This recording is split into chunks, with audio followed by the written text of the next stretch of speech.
Oh my God, got him. I know a bunch of y'all just freaked out. Don't even try me. Welcome back, Chappelle. Great job today. I know this stuff can be getting super confusing, right? I know that it feels like, man, we're bouncing around all over the place. We're not even moving in a chronological order. We're not even blah, blah, blah, blah, blah, blah, blah. But the big thing to focus on is still, right now, what we are trying to get at is what made Rome so able to pull off the monumental things that they did, right?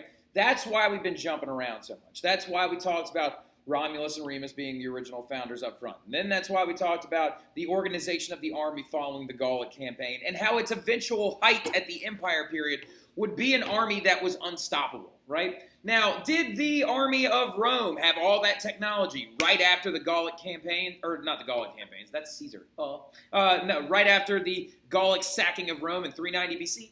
No, it takes time to build up to that stuff. But it's just important to understand that that match was kind of like the thing that lit the fire, right? So same kind of thing when we were talking about Cincinnatus, right? And his understanding of being a dictator. Same thing we were talking about when we were talking about, bread and circuses today, right? An old, very, very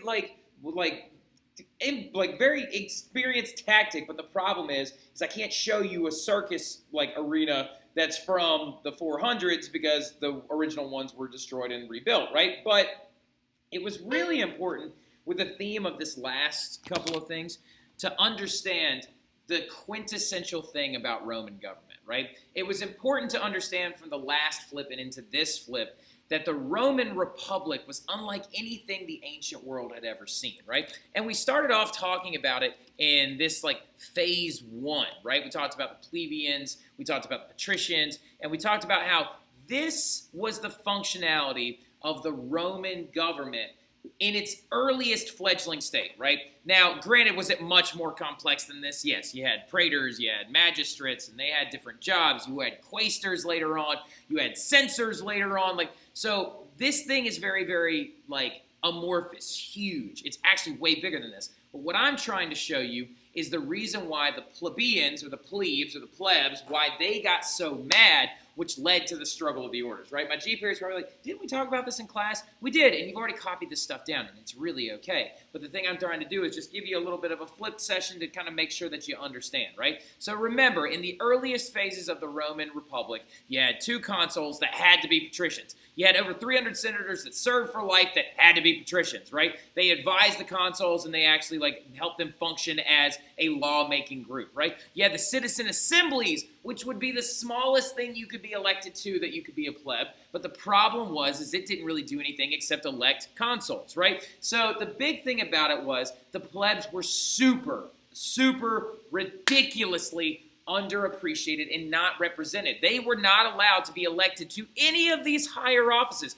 No pleb could ever become a dictator in the earliest phases of the Roman Republic. The dictator had to be a patrician nominated by the consuls, right? And the consuls had to agree on who it would be, and the Senate would help them decide on who it would be. And so all these guys, the guys that ran the entire government, were all patricians, right? And we know that the patricians were very, very skilled at keeping them distracted with things like bread and circuses and things like that. But eventually, the plebs figured out that this was not okay. Yes, we went over this in class. I'm just going over it again, okay?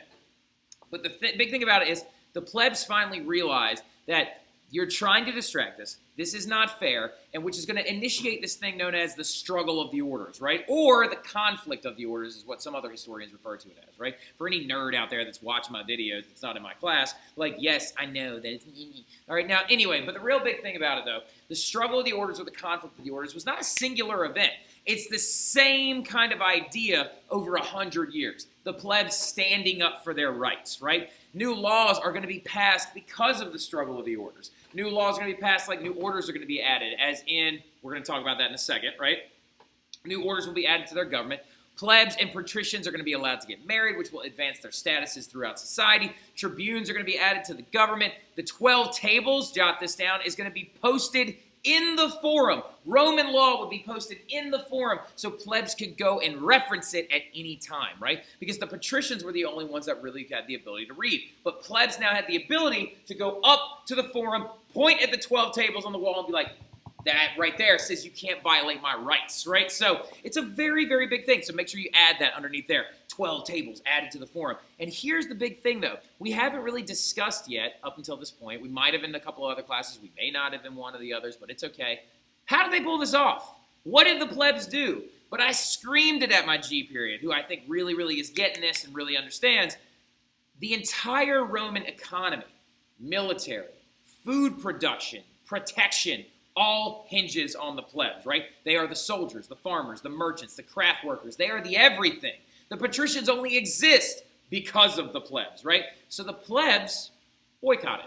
They basically went on strike, right? So for over 100 years, every time the plebs felt like they were being taken advantage of, they would go on strike. And they would be like, we will not defend the city.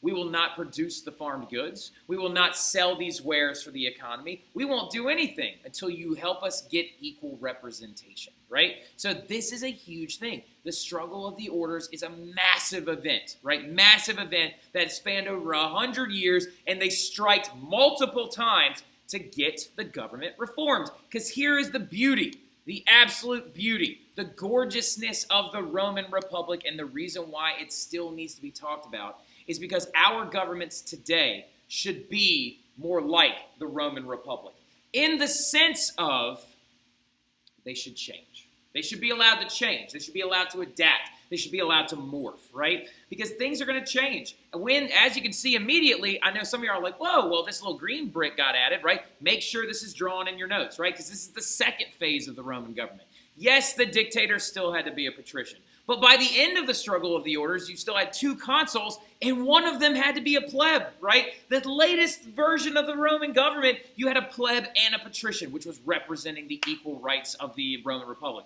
The Senate, yes, still had to be nothing but patricians. There was over 900 of them by the time they actually turned into an empire. It's ridiculous, right? So it's a huge council that advises these 2 consuls.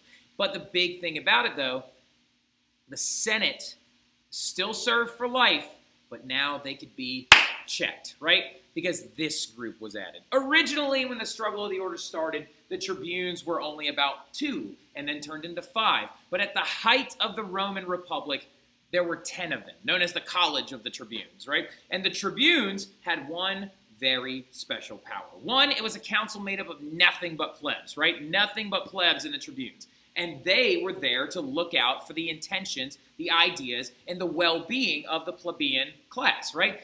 What they were allowed to do to the Senate was a very special power. And it almost equalized Roman society and Roman government. Now, not completely. There was still a lot of shady stuff going on. But it was the power right here of the veto, right? You know a veto from our government as a thing that the president has to stop a law, right? Imagine it in reverse.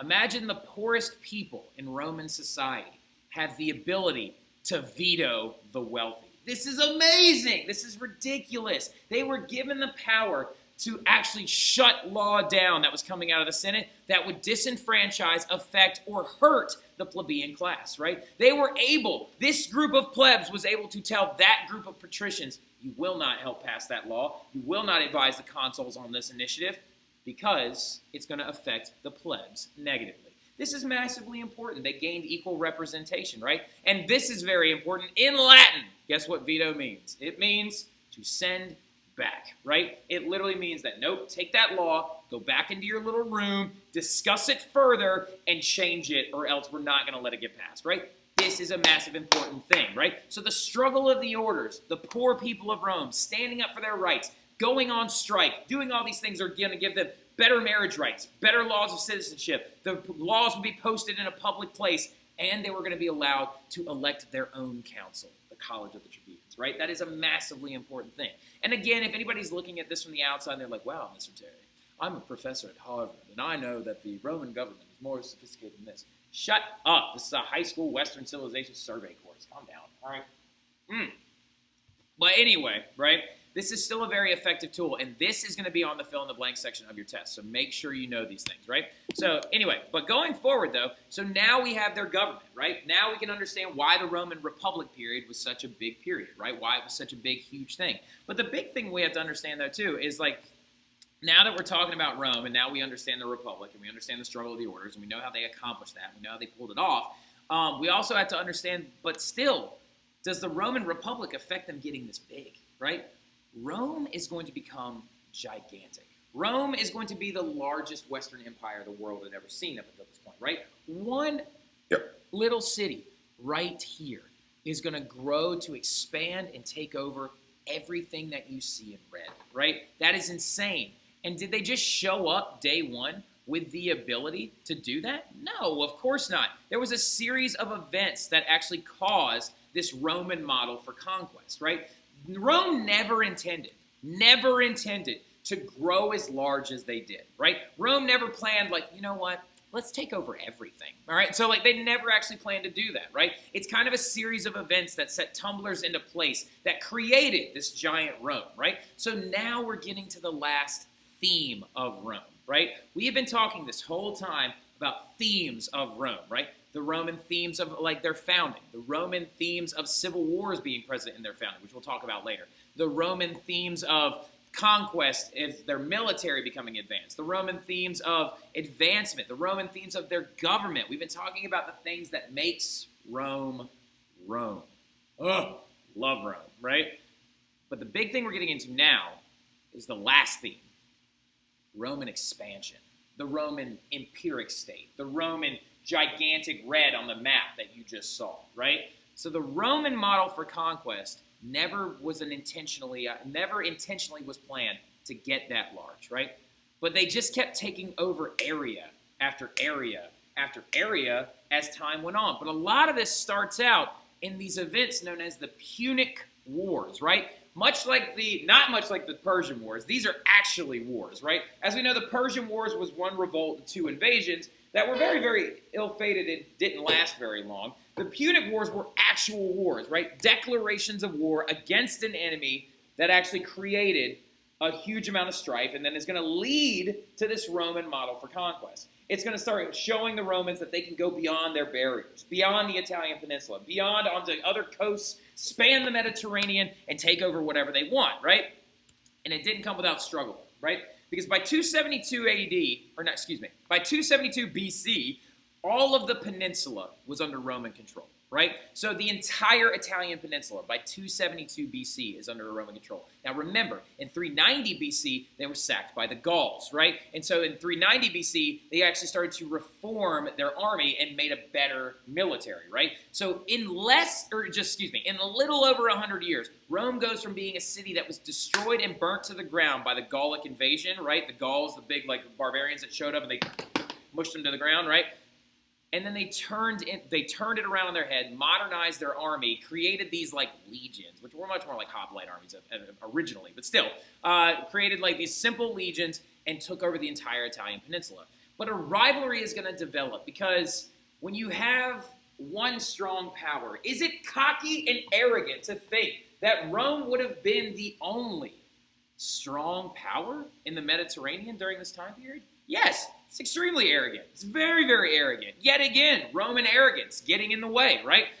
Because there was one nearby, and their name is Carthage, right? Carthage is this large city-state in northern Africa, located, I believe, in either modern-day Algeria or Tunisia, right? So I'd have to go look that up, right? Now, located in northern Africa, originally founded by the Phoenicians, right? The same people that gave us the phonetic alphabet, that same trading organization, set up a very small trade city that would eventually expand and grow into a dominant Mediterranean powerhouse, right? Now, great story. I love the Punic Wars, love talking about them.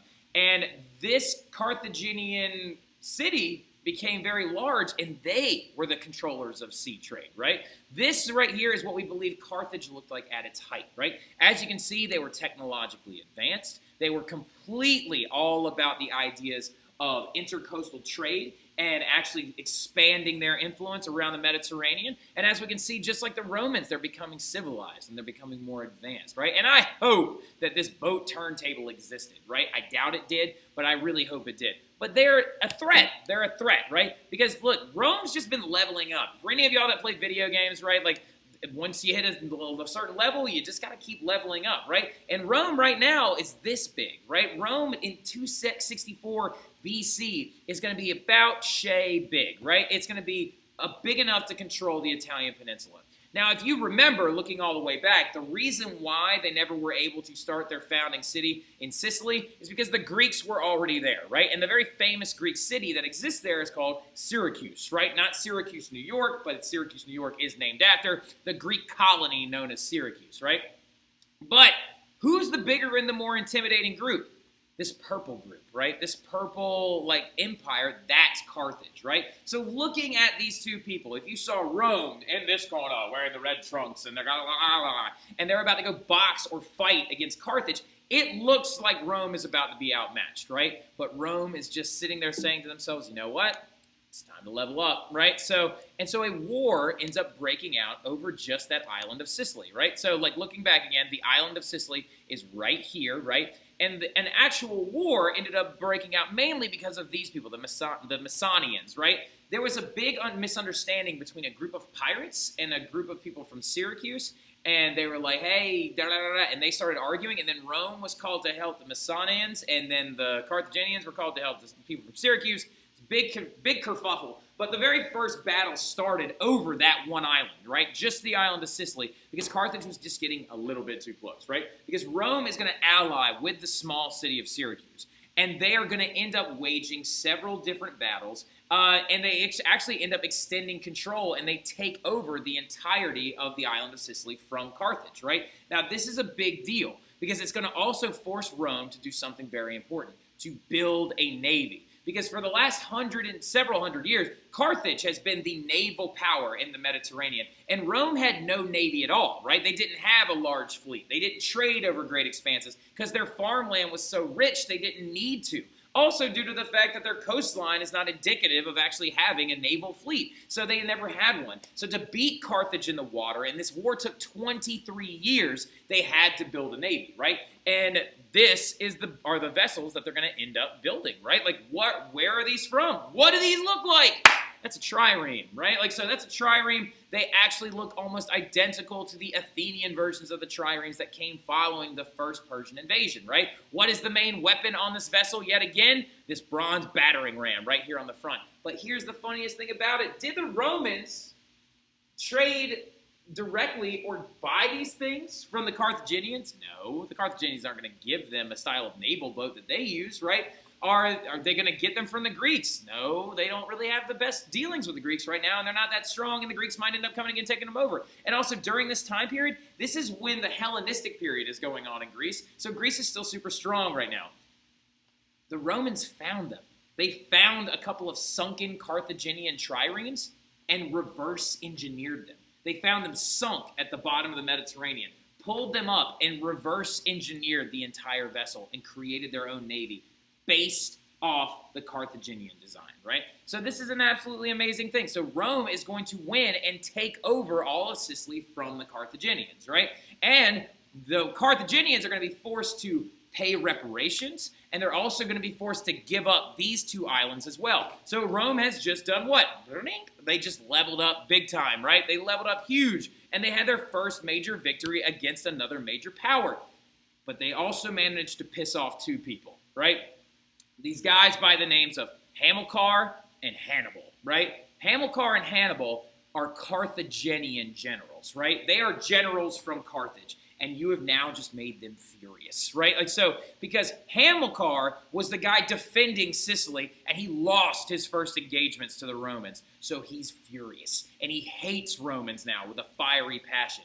So much so that he tells his son to swear his hatred for Rome upon a dead lamb, right? Literally, Hamilcar goes up to a funeral altar, he guts a lamb, kills it, lays it down there, and tells his son Hannibal, when you grow to become a general, you will hate Rome with the same fury of which I do. Put your hand on this animal and swear your undying hatred for Rome.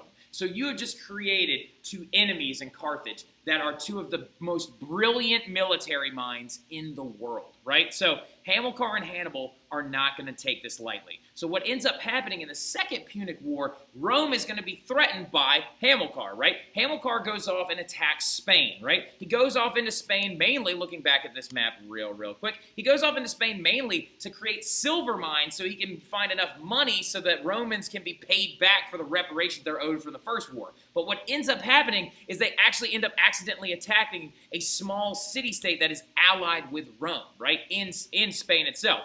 And so when they attack, Rome mobilizes its army and gets ready to go off and fight, right? They go off out into Spain to begin some of these major battles, and they actually lose. The Romans lose several of these battles and are forced to retreat. But then, unbeknownst to them, Hannibal, son of Hamilcar, assembles an army of thousands of men.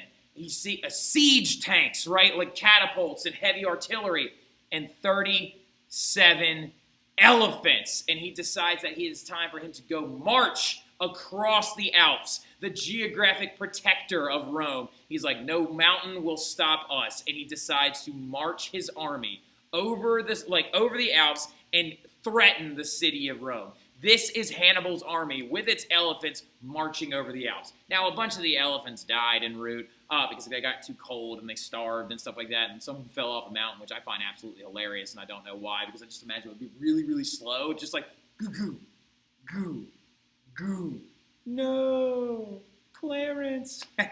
But imagine being a Roman, right? Imagine being a Roman and seeing these humongous animals that you have no idea what they are, and they're coming for your city, and they're coming to destroy it. And they have two giant spears coming out of their face and a snake for a nose, right? Like, they were freaked out. And so the Hannibal actually made it over the Alps with his armies, and they had major victories, right? They had huge victories over the Romans. Apparently at the Battle of Cannae, let me rephrase, wheel it back. Hannibal was in Italy after crossing the Alps, burning down Roman farms and destroying a lot of different things outside the actual city of Rome in the Italian peninsula for 16 years. And his father, Hamilcar, dies in Spain, so now he's even more furious. And he's like, and for justice for my father, I will take over this place, right? And at one battle, he actually killed 50,000 Roman soldiers. It is said that, I don't know where, I heard this story somewhere, and I can't ever find a way to verify it, but it is said that apparently the Carthaginians killed so many Romans at the Battle of Cannae that they started arresting them because their arms were tired from stabbing so many people, right? So, but this is a huge thing, and the Romans were on the brink of defeat, right? And Hannibal was threatening to actually storm over the Apennine Mountains and go towards Rome and destroy it, right? He actually lost an eye in the campaign because, how it's kind of swampy and stuff outside of Rome? He got an infection in his eye, and he actually lived the rest of his eye with an eye patch like this. And so now he's lost an eye and a dad, and so he's furious, right? But then there's a stroke of genius, right? An absolute stroke of genius. And enter this man that basically turns the tide of the Second Punic War towards the Romans, right? And his name is Scipio. Mr. Terry? Yes, ma'am? This is Kelly. Do you have 24,000 in your class, or do you have less than that? I have 24. 24. Okay, great. Thank you. Yes, ma'am.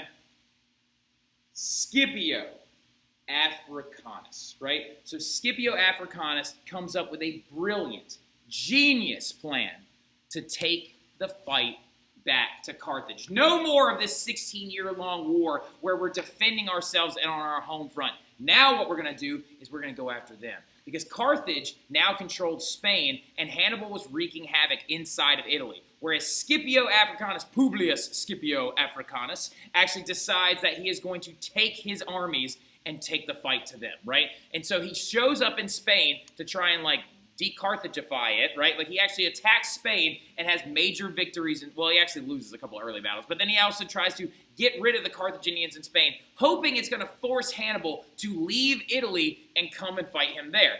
And nothing happens, right? Hannibal continues to wreak havoc, and he's this close to destroying Rome, right? And then Scipio says, fine, you want to play like that?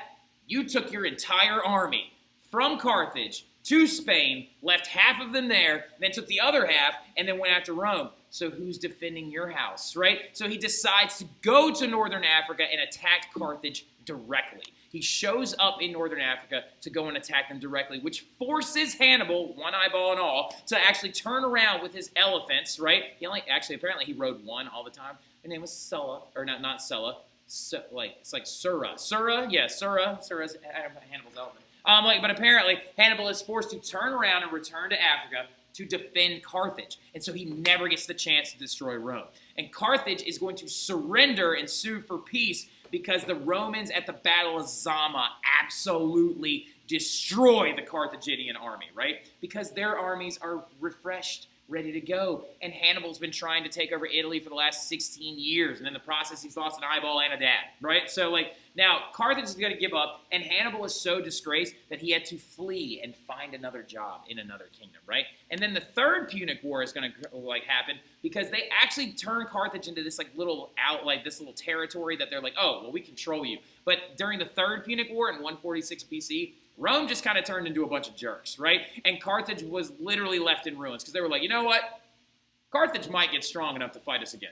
So let's destroy it, right? And they literally go there and they storm the city of Carthage. They arrest most of its citizens. They sell them into slavery, which that's big. Highlight that because it's going to be a major thing we talk about here in a second. They sell the Carthaginians into slavery and they burn the city to the ground, right? They absolutely wreck it. There is literally no ruins left of the original Carthage. They burned every bit of it. And then to add a little cherry on top, according to some Roman historians, they apparently then took bags of salt and spread it all over the Carthage land, right, to prevent crops from ever growing there ever again. You could say that the Carthaginians were really salty after that.